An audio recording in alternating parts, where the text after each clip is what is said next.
Después de ya tener claridad, bueno, en el video anterior pueden observarlo, sobre el texto, ¿verdad? Y el contexto de los estudios de la histeria y sobre el mecanismo psíquico de fenómenos histéricos, escrito en 1893, podemos llegar a otro texto muy breve que tiene que ver con la etiología de la histeria, ¿verdad? En 1896.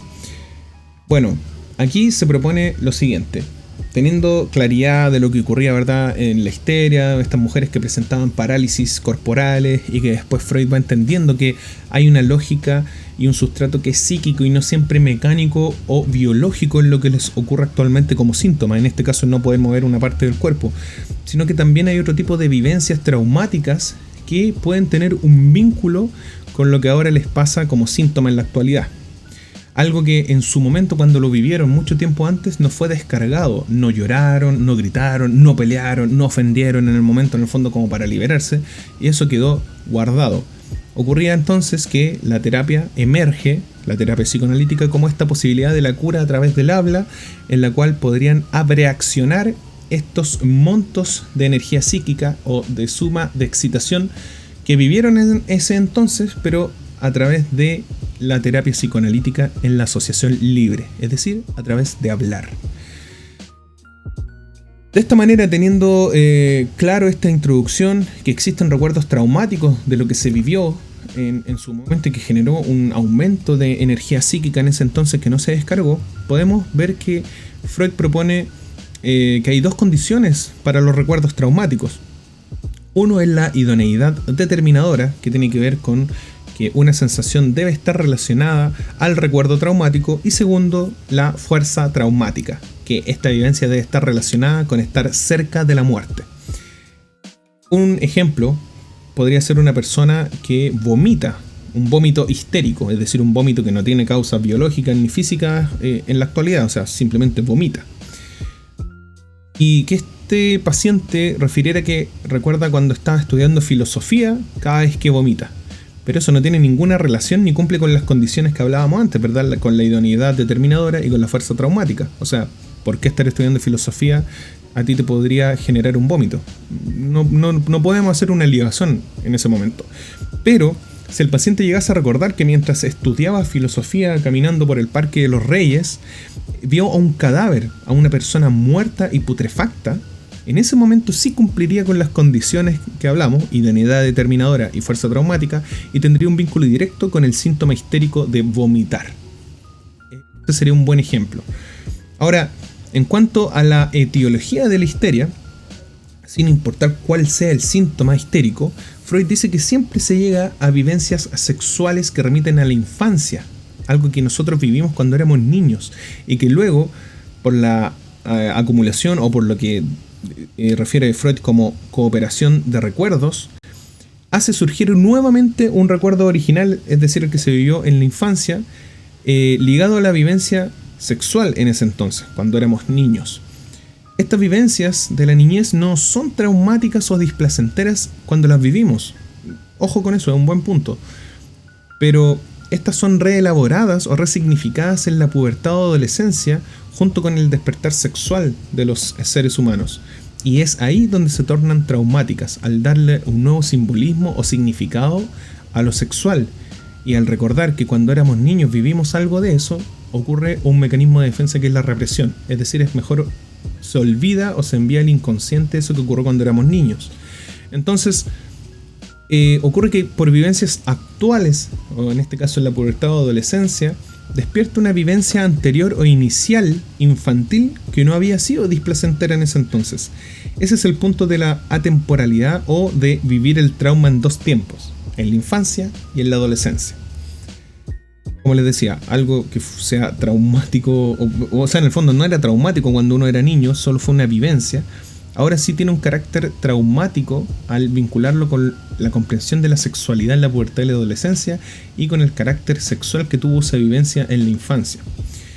Un ejemplo muy claro de esto es el de Emma y el síntoma que presenta de no querer entrar a una tienda de ropa. Hasta ahí uno, totalmente con el enigma a flor de piel, podría decir, pero ¿por qué no quiere entrar a una tienda de ropa?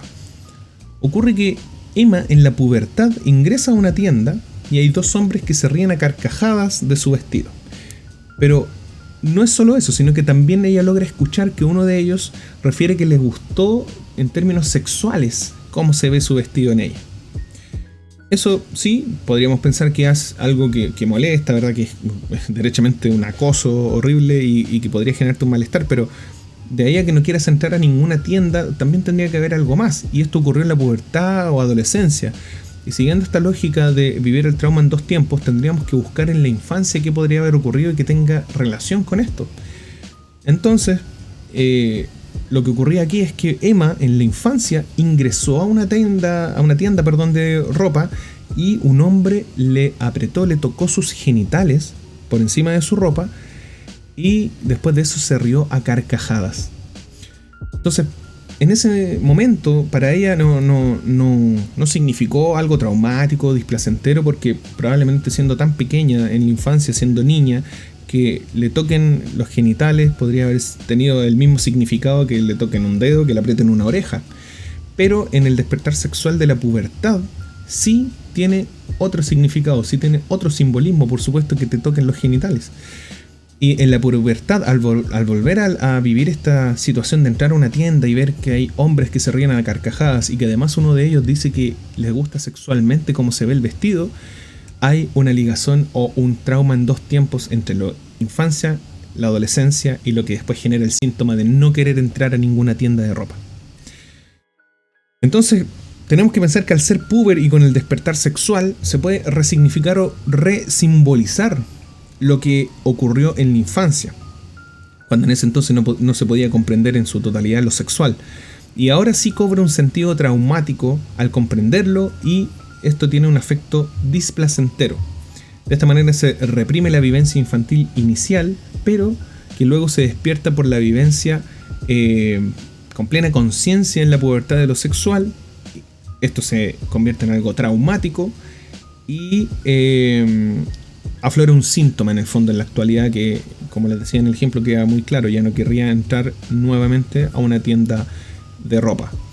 Es ahí lo histérico, y ahí pueden llevar quizás a ustedes a imaginarse distintos tipos de vinculaciones entre esto mismo y una parálisis. Imagínense si en vez de haber vivido esto de que le tocara los genitales, ¿verdad?, y después no quieren entrar a tiendas, esto le hubiese pasado quizás con un familiar, un tío que alguna vez le besaba quizás la mano, y al besarle la mano le pasaba la lengua, y eso cuando era niña quizás ni siquiera tenía una connotación sexual, pero después la pubertad sí lo entiende y ve cómo hay unas personas que se besan y ve cómo sus lenguas tienen contacto al besarse con lengua, y entonces después ella quizás como síntoma en la actualidad, un síntoma histérico podría ser que tenga una parálisis en su mano cada vez que da un beso con lengua.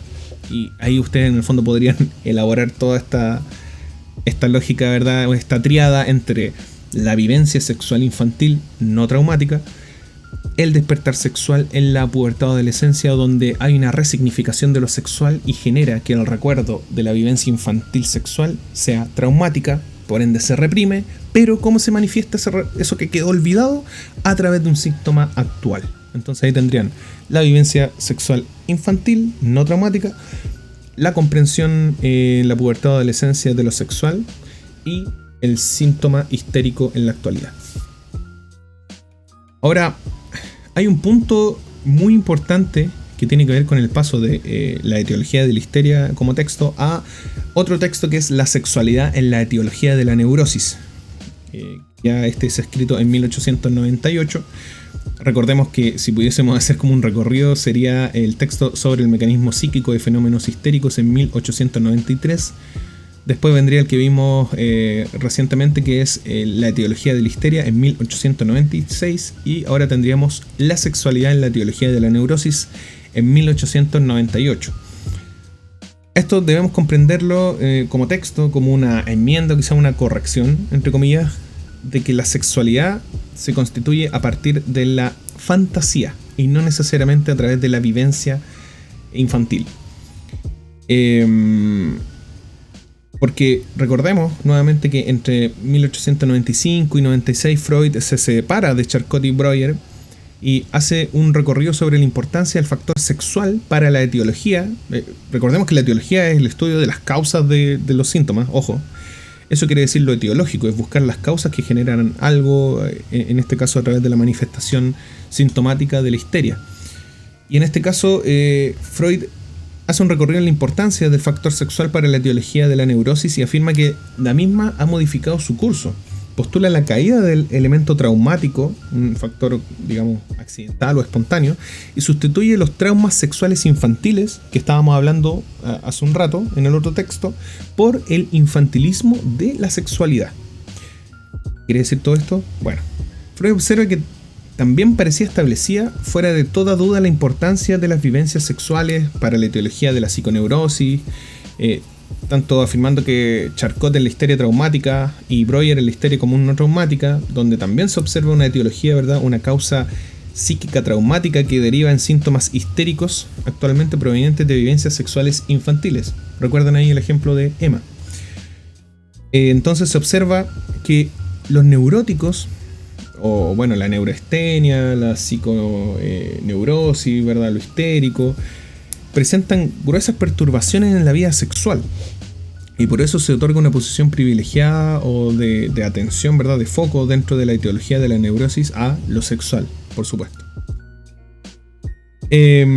La teoría entonces estuvo referida a cuadros clínicos reunidos bajo el nombre de neurastenia, donde podíamos encontrar dos: la neurastenia propiamente dicha, relacionada con masturbaciones frecuentes, ¿verdad?, casi compulsivas, y neurosis de angustia, donde se presentaban factores de la perspectiva del coitus interruptus, ¿verdad?, una interacción sexual, una penetración que sería interrumpida en este caso, que producían que no alcanzaban a producir una descarga suficiente de la libido.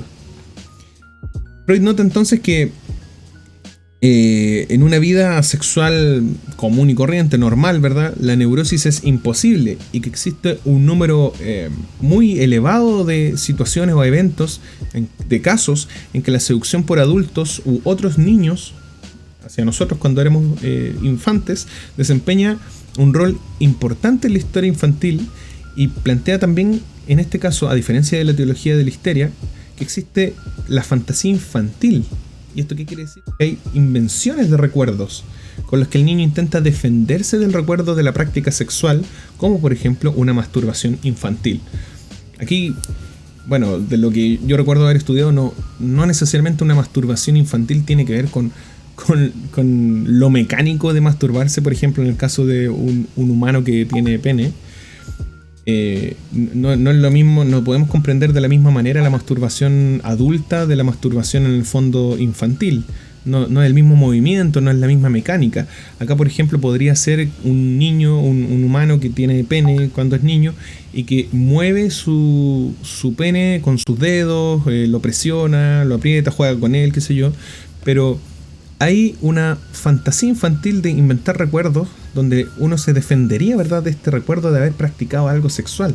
En este caso la masturbación. Uno diría, no, fue un juego, que quizás le picaba esa parte. Lo mismo pasaría con un humano con vagina, que quizás le picaba esa parte, que quizás metió su dedo por ahí, o tanteó, tocó, palpó, qué sé yo. Pero se supone que no había un compromiso sexual o una práctica sexual por sí misma.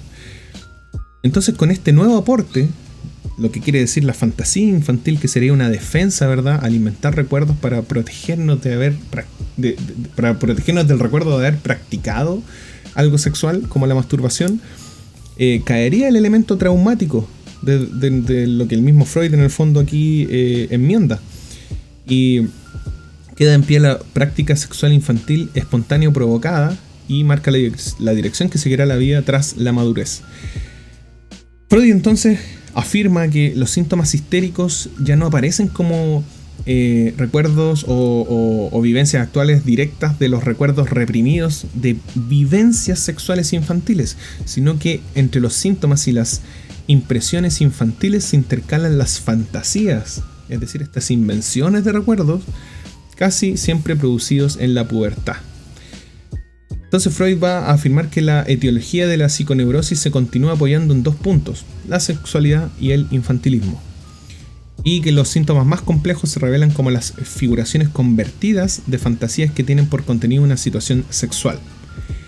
Así como cerrando en el fondo este este paso entre la etiología de la histeria y después la sexualidad en la etiología de la neurosis, vemos como Freud en el fondo hace como cierta corrección o cierto aporte en el fondo que va mejorando un texto con respecto al anterior, en relación con que los traumas sexuales infantiles que proponía en el primer texto que vimos son sustituidos por un infantilismo de la sexualidad, y que no se trata de que sea una vivencia activa o pasiva, que no es lo importante la constitución sexual genética, sino que lo importante es la fantasía que se tiene, es decir, la reacción que tiene el niño frente a estas vivencias sexuales, si responde con represión o no. Y bueno, eso sería principalmente lo que vemos en estos dos textos que abarcan la etiología y que son muy importantes. Bueno, y así como una práctica de lo que nosotros podríamos ver después de haber visto el video que les dejo acá y el video que acabamos de ver, es poner en práctica quizás lo que ustedes podrían responder si les preguntaran de alguna manera algo como, por ejemplo, ¿qué quieren decir las reminiscencias en los pacientes histéricos desde Freud? Entendiendo que las reminiscencias son estos recuerdos, ¿verdad?, que afloran de cierta manera en el presente y que tienen que ver con alguna vivencia traumática. O si les preguntaran cuál es el abordaje sintomatológico de la histeria y su etiología desde la concepción freudiana, establecer las diferencias entre las concepciones de ese tiempo histórico y la posición de Freud, ¿no? Y ahí lo importante es que ustedes pudiesen decir algo relacionado con que sufrir de reminiscencias tiene que ver con que los pacientes sufren experiencias pasadas dolorosas que han sido reprimidas o que fueron olvidadas durante su trayecto vital y que configuran o imponen una carga afectiva significativa, ¿verdad? Esto que les decía yo, la suma de excitación, las cantidades de excitación psíquica, cuyo origen está en una vivencia que no pueden recordar porque está reprimida, recuérdenlo. Entonces, la etiología de la neurosis para Freud tiene como origen, en un primer momento, un trauma psíquico producido por una experiencia sexual abusiva, ¿verdad?, de seducción realizada por un adulto. Esa sería la teoría de la seducción en un primer momento, que era lo que estábamos viendo en la etiología de la histeria. El trauma psíquico, entonces, o su recuerdo actúan como un cuerpo extraño, algo que está inscrito, ¿verdad?, en el aparato anímico y que ejerce sobre el organismo una acción intensa por mucho tiempo. Entonces, el síntoma se produce por sobredeterminación y responde a la lógica de dos tiempos, o este trauma en dos tiempos que les decía yo, y que puede ser leído de manera simbólica. Para eso, si no está quedando claro ahora, por favor, solo echen para atrás el video y vean la parte en que estamos hablando del trauma en dos tiempos o el ejemplo de Emma. De esta manera, Freud se aleja de las ideas médicas y eso tendría que ver con el contexto. O sea, recuerden que ahí solamente se estaba viendo el estudio neurológico y biológico, mecánico de estas pacientes con histeria o psiconeurosis, y él toma otra vía y que tiene que ver con resituar la teoría del trauma en las coordenadas o en el marco de lo psíquico, ¿verdad?, lo mental y de la experiencia sexual infantil vivida por los pacientes y que habría sido olvidada o reprimida.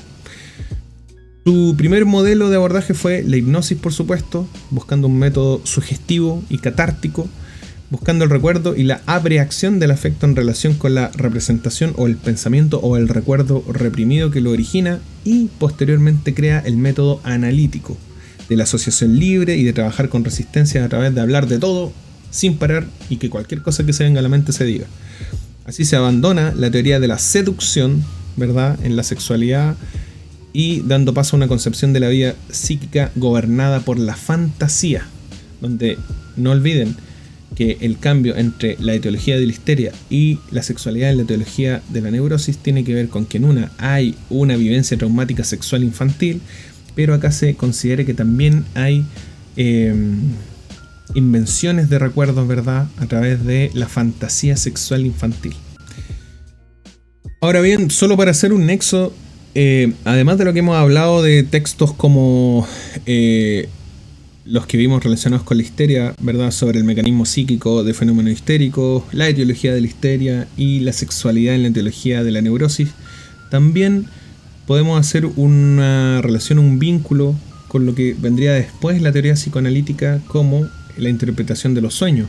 O sea, más allá de lo que pudimos lograr a través de la abreacción, de la asociación libre, ¿verdad? De lo sintomático y de comprender que habría un inconsciente desde lo freudiano, vemos que en el paso desde la metodología sugestiva, ¿verdad?, hacia la asociación libre, Freud nota que sus pacientes cuando hablan, le hablan de los sueños. Y en este sentido Freud reconoce que los sueños tendrían dos funciones. Primero, seguir durmiendo, seguir soñando. Y dos, tramitar lo inconsciente que quiere representarse, ¿verdad? Lo del día, ayer, o lo vivido como afecto displacentero que marcó nuestra historia y nos lleva a ser quienes somos hoy, pero que fue reprimido por el consciente. De esta manera, los sueños también son formaciones de compromiso, así como lo era en el fondo el síntoma relacionado con aquella vivencia traumática que se reprimió y que me generaba malestar y ahora se manifiesta como un síntoma. Aquí el sueño también genera una formación de compromiso. Y en este contexto es cuando él escribe la interpretación de los sueños y constituye el método psicoanalítico en ello. En la asociación libre de que se trata de ir tramitando lo no tramitado, en el fondo se trata de descargar lo no descargado, eso quiere decir cuando Freud habla de esta manera, en los sueños de los pacientes. Ahora, Freud propone que no solo los pacientes con enfermedades como la histeria, ¿verdad?, funcionan de esta forma, sino que todos pasamos por este funcionamiento a través de formaciones de compromiso, ¿verdad?, de sintomatología, y todos funcionamos a través de ciertas descargas que quieren tramitarse en nuestros sueños. Incluso él analiza sus propios sueños para comprender y proponer todo esto. La lógica de formación de compromiso pasa a ser un modelo mental general y no solamente de lo patológico. Bueno, después de eso también emergen los lapsus, ¿verdad?, las formaciones o actos fallidos, donde falla la memoria y falla la vinculación de significado. Cuando, por ejemplo, a la profesora un niño le dice mamá, obviamente equivocándose, pero ojo, que no es cualquier equivocación. El niño cuando se equivoca diciéndole a la profesora mamá, no se equivoca así como de la nada. Y ahí está la manifestación de lo reprimido y del inconsciente, de aquello que quiere emerger y que quiere tramitarse. Porque no le dice banquera, no le dice asistente, no le dice jardinera, no le dice el nombre de la mascota, o no le dice papá, ¿verdad? Bueno, podría ser esa última, pero ustedes me entienden en el ejemplo a lo que voy. Esa equivocación se equivoca en el significado, pero no se equivoca en la intención inconsciente. Se dice algo que se está queriendo representar, pero que no está queriendo aparecer de forma completa. Y es ahí donde se manifiesta también la formación de compromiso. O sea, recuerden que hay un afecto displacentero que uno puede vivir, así como haciendo una descripción del proceso sintomático desde la lectura psicoanalítica. Eso genera un conflicto psíquico, ¿no? Y para yo defenderme de ese conflicto psíquico que ocurre en mi mente, puedo aplicar algunas defensas como la represión, ¿verdad?, que es este esfuerzo de desalojo y suplantación de esta vivencia traumática. Y ahí hay una formación de compromiso. Y esa formación de compromiso puede ser evidenciada no solo a través del síntoma, sino que también a través de sueños, de operaciones o lapsus o actos fallidos, a través del chiste se puede ver también, y a través de la angustia. Ahora, creo que es importante que ustedes puedan ver distintos tipos de significados que se pueden estudiar en la interpretación de los sueños, como por ejemplo los significados o manifestaciones evidentes, ¿verdad?, propiamente tal, o los latentes. Si yo tengo un significado manifiesto del sueño, es que yo voy a decir que yo soñé que un perro me mordía mi brazo y eso me daba mucho miedo. Ahora, ¿cuál podría ser el significado latente de eso? Es que yo sé que me estoy enfermando, que quizás tengo lupus, que quizás tengo diabetes, qué sé yo, y voy a tener y que tengo riesgos de tener una gangrena, de tener una necrosis en mi brazo, y que incluso podrían amputarme el brazo. De esta manera yo podría ver que el significado latente de ese sueño, en el fondo, es la pérdida de mi brazo, pero lentamente, a través de distintas mordidas de este perro. Eso hay que tenerlo bien claro también, el significado manifiesto y el significado latente. Otra cosa que hay que tener muy en mente también es el sueño como cumplimiento de deseo. Y sin ir más lejos, yo también podría proponer ahí una pregunta que ustedes tendrían que trabajar podría ser como que hay una afirmación freudiana en la cual se dice que el sueño es cumplimiento de deseo, pero ustedes tendrían que configurar o definir los principales mecanismos que operan en el sueño y cuál es el modelo de trabajo que propone Freud en este caso para el abordaje y la interpretación propiamente tal de los sueños. Y recordando lo que uno puede leer en el texto y lo que ustedes debiesen contemplar para una buena respuesta en ese sentido tendría que ver con que el sueño es una realización de deseo, ¿no? Y lo que hablamos antes, o sea, hay ciertas funciones que son dos: la de seguir durmiendo, uno, y la segunda que es la realización de deseos, ¿verdad?, relacionados a la infancia o a estas vivencias traumáticas que no han sido tramitadas. De esta manera tendría que entenderse que este deseo y este sueño como cumplimiento de deseo es una producción de quien sueña, del soñante. No puede ser tomado como un símbolo universal. Ojo con eso, cuando dicen, ¿qué significa que sueñes con tal cosa? Eso no podría ser porque depende de la subjetividad y de cada persona qué va a simbolizar y significar cada uno de sus sueños. Y es lo mismo que el síntoma en el fondo también. Es un texto cifrado que se ofrece a la interpretación, pero que va a depender con las vivencias traumáticas, con lo no elaborado dentro de esa persona y no de cualquiera otra. Entonces el sueño es la mejor vía, ¿no?, para conocer lo inconsciente. La asociación libre, la interpretación de los sueños, el acto fallido, el chiste, el síntoma y qué sé yo. Entonces, dentro de lo que se ve con profesores, ¿verdad?, y lo que decía Freud es que el sueño es la vía regia para conocer el inconsciente, porque implica un valor capital para Freud, porque es donde se aprecia, por la disminución de la acción de la censura consciente, los deseos infantiles y se torna comprensible en el fondo la conflictividad psíquica. La actividad del dormir en este caso disminuye la censura, pero esta igual actúa por los mecanismos de condensación. Una representación, un pensamiento único representa varias cadenas asociativas y desplazamientos, procesos de formación del sueño, donde una imagen del sueño sustituye otra que no tiene el mismo valor o significado. Y aquí también sería como muy importante que vean algún ejemplo como el sueño de Irma.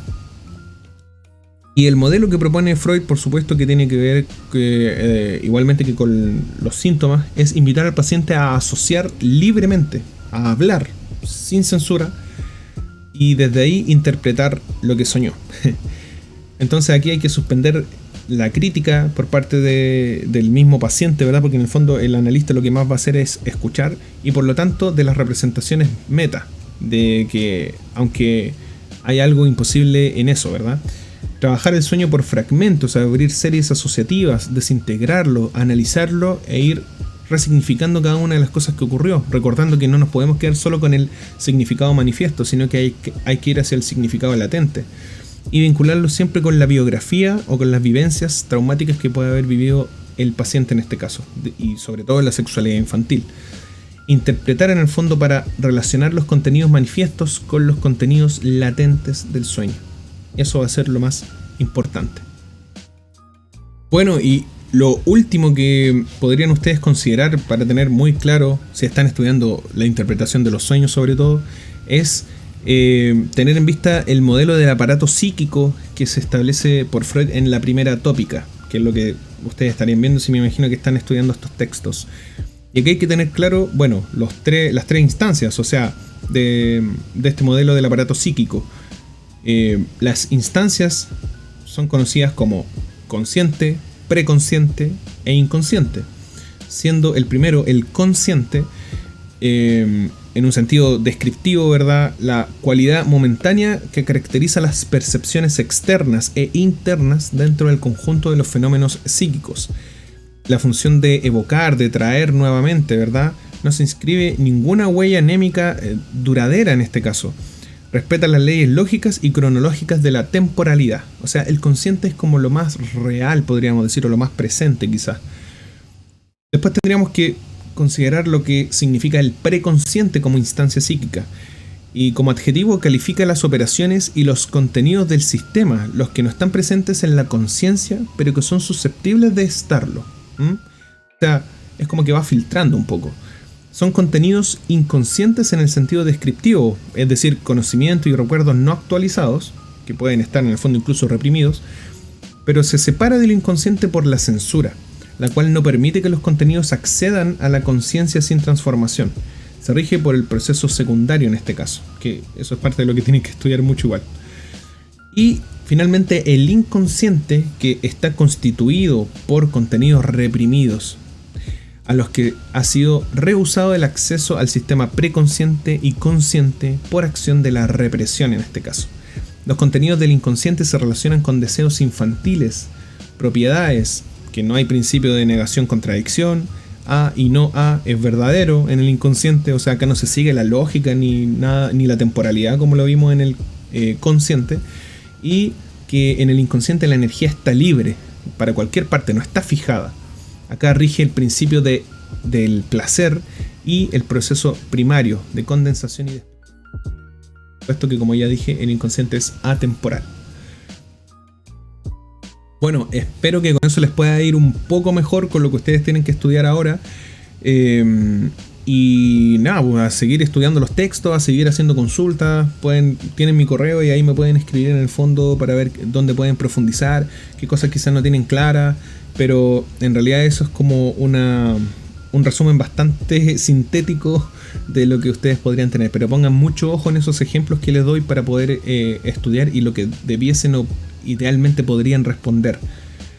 Eso, que estén muy bien y sigan ahí con la locura psicoanalítica freudiana. Un abrazo.